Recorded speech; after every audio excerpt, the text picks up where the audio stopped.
John, what is the political overtone of Budget 2021? The political overtone was spend, spend, spend, and let's hope that that convinces people to vote for us in the next election. You know, as I said in the post, if they do not get their majority back, then they should call a Royal Commission of Inquiry, because it doesn't seem to me that they've left too many areas where the NDP, for example, can attack them for not spending enough, or the Conservatives can attack them because so many people are getting money. They're gonna like it. So, you know, I think bribe is maybe too harsh a word, but there are certain policies in this budget that are clear electoral bribes. It's been referred to as an election budget. Talk to us about the architecture of it and the Liberals' electioneering plans. Well, I think the most egregious, for example, is the $500 one-time payment going to seniors in August. If you're 75 and you're on old age security, you get $500 simply for being 75. And then thereafter, you get more money every single year. So, you know, these are things that governments have done down the years. This is what you do before an election. Conservatives have done it as much as Liberals. I think the difference here is that the government has positioned it as a growth budget.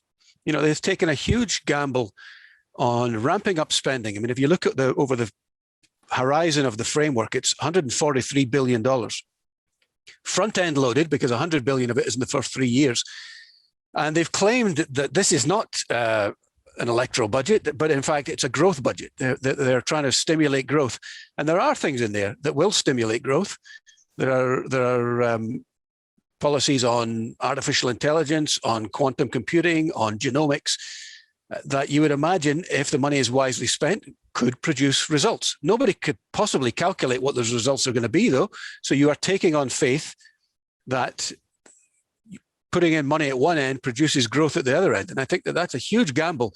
And we've left ourselves open to less optimistic scenarios occurring. If something, another pandemic came down, God forbid, or another recession, we are pretty exposed after this budget.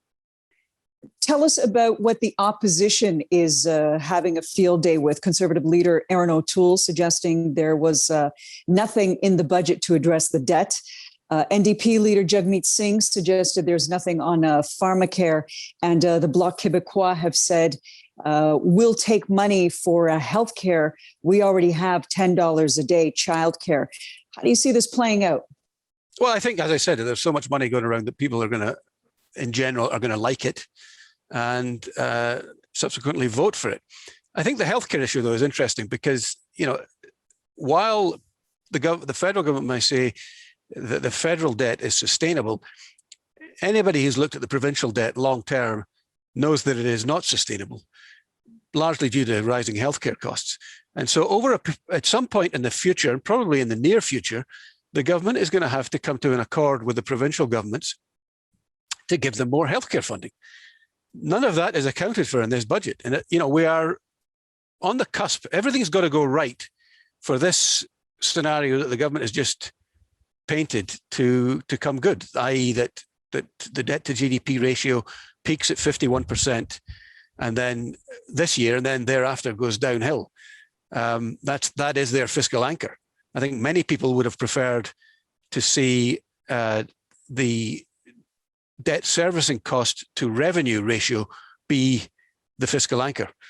That is, that the debt servicing cost should not be allowed to become more than 10% of revenues. And to their credit, in this budget, they don't.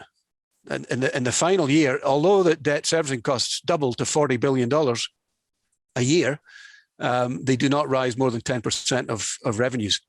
But that, again, as I say, if all goes well. How likely is it that we are going to see an election in the coming months? I think very likely. I mean, I think we already know that the NDP are not going to bring down the government during a pandemic. So the budget will get a pass.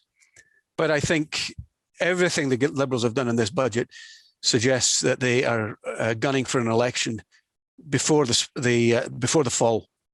I mean, they just extended the wage subsidy to September.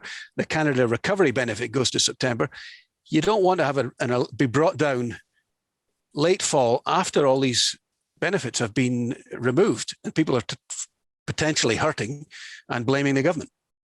So I think the signal that they were going to give the OAS to over 75s in August suggests to me that September is the sweet spot for the Liberals.